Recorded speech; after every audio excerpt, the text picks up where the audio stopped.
Good morning, good evening, good afternoon, whatever it is for you. Welcome back to a Division 2 video. After dropping my one-shot rifle build, now we are on our one-shot pistol build, and it comes down to the same exact thing.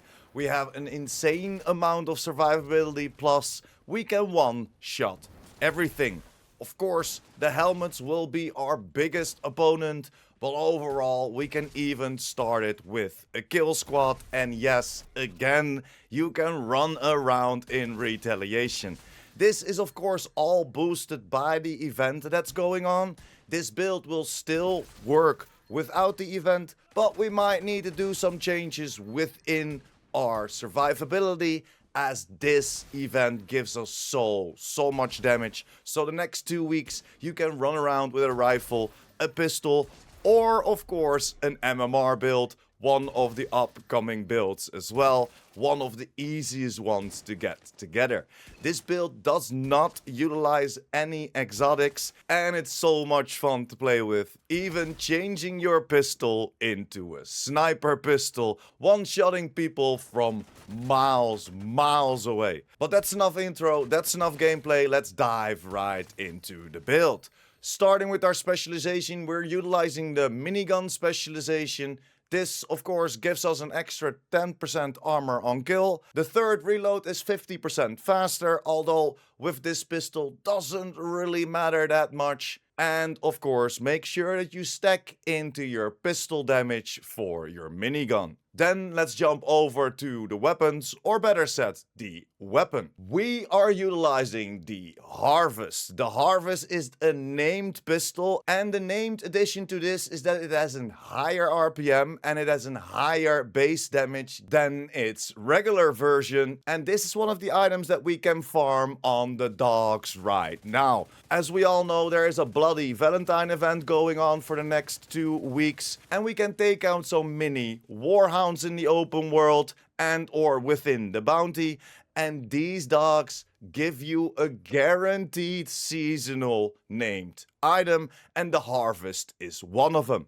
We're gonna go for damage to target out of cover, and of course we're gonna go for Determined. After killing an enemy with a headshot, the next shot landed on any enemy will be a guaranteed headshot. We go for the mod's reload speed and an extra 10% headshot damage. And this is the whole overview of the build, because our first weapon and our secondary weapon don't really matter. If you're a newer and or returning player to the game, or if you're not at expertise level 30 yet, I would recommend you to put weapons here that you do not have proficient yet. Everything what we'll do with this build is with the pistol. One more thing about the pistol is that we only put it to expertise level 12, so everyone can play this. Why level 12? Because after level 12 you need exotic components to upgrade it further in your expertise. We left it on 12 so everyone can do the same damage or even higher if you can get it up to expertise level 30. Back to the overview of the build, we're going for 3 pieces of Imminence Armaments. Starting with the backpack. Why Imminence Armaments? This will give us 5% weapon damage, 100% increased threat, and 60% pistol damage. So it will give us 65% pistol damage. We're going again for, of course, weapon handling and headshot damage, and a headshot damage mod on there, as these are the stats that you want to hunt down for a one-shot build, especially that weapon handling comes in clutch with a pistol. And again, yes, the survivability is here with Bloodsucker.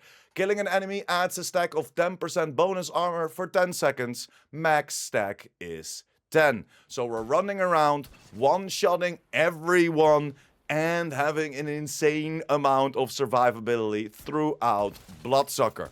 A lot of fun. When the event is over, this might need to change to Vigilance, so you need to do a little bit more damage output, and then the survivability will fall away, of course. You will have your 10% armor on kill from Gunner, but after the event is over, you might need to look into Vigilance. And then for the other pieces of Imminence Armaments, I chose to go for my knee pads, again weapon handling, headshot damage, and then my holster, again weapon handling, headshot damage, and this will of course activate all 3 of the brand set bonuses.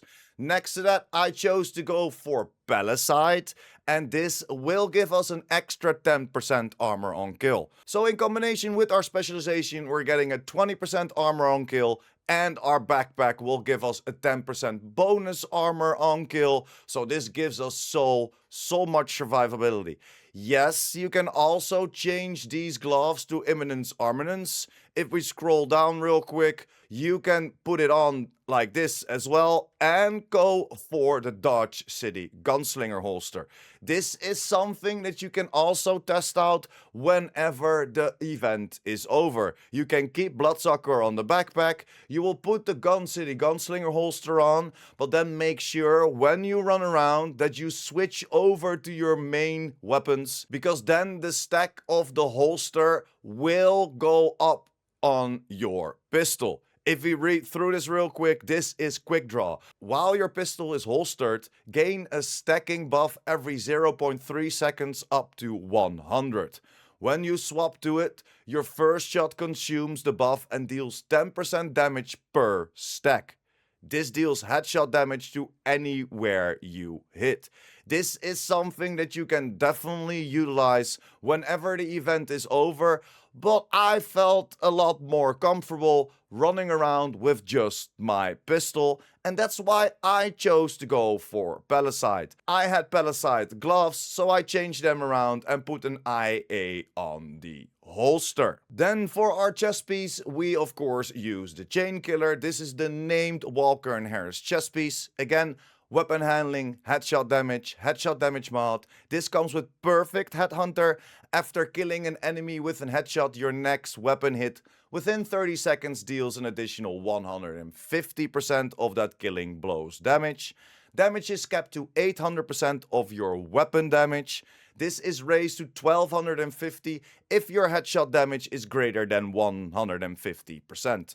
That is of course what you want to hunt down in your stats, at least 150% headshot damage, so you will raise the cap of your weapon damage to 1250, and that's another important thing. It's weapon damage, it's not headshot damage. That's why we overall, throughout of course Walker and Harris, we get an extra 5% weapon damage. Throughout all of our pieces of Imminence Armaments, we're getting another 5% and another 60% pistol damage. And that is what is boosting the chest piece talent, the Headhunter. The more weapon damage you have, the more damage this talent will give you. And then for the last piece, of course, again, building into pistol damage with an extra 20%, Douglas and Harding. This is the named Punch Drunk mask, as this comes with an extra 20% headshot damage, rerolled weapon handling on there, and again a 10% headshot damage mod. This is the whole overview of the build, and you can hide behind your big shield. It's not really necessary. You can use it for some survivability or for the moment that you start the whole build. Because of course, we need to start it with a headshot to get this whole build rocked. Next to that, of course, run around with whatever you are comfortable with. What I like to run around with a Revive Hive, making sure that when they take me down, I still have one life to go. Especially in Retaliation, this comes in clutch as well. But I gotta be honest with you, one-shotting people from every single distance with the survivability that we have on this build, the big shield and or the Revive Hive aren't used that much. If we go over the stats real quick, again, we're not really hunting down crit chance or crit damage. That's not what you want to focus on. Weapon handling and headshot damage is the key. So on our pistol, of course, let's switch over to the right weapon. We have 230% headshot damage. All of the extra pistol damage that we get throughout the build as well, getting boosted by our chest piece. Man, this is a lot of fun.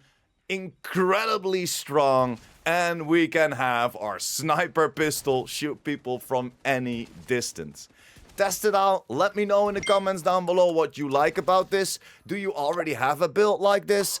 And again, we're coming with a few more to get your headshots in. MMR is coming up, and we're testing out a shotgun as well. Thank you very much for sticking until the end. Like the video if you liked the video or helped you out in any way or form. And of course, if you're new here and or you want to be updated about the Division 2, make sure to hit that subscribe button as well. And I will see you in the next one. Pure Prime out.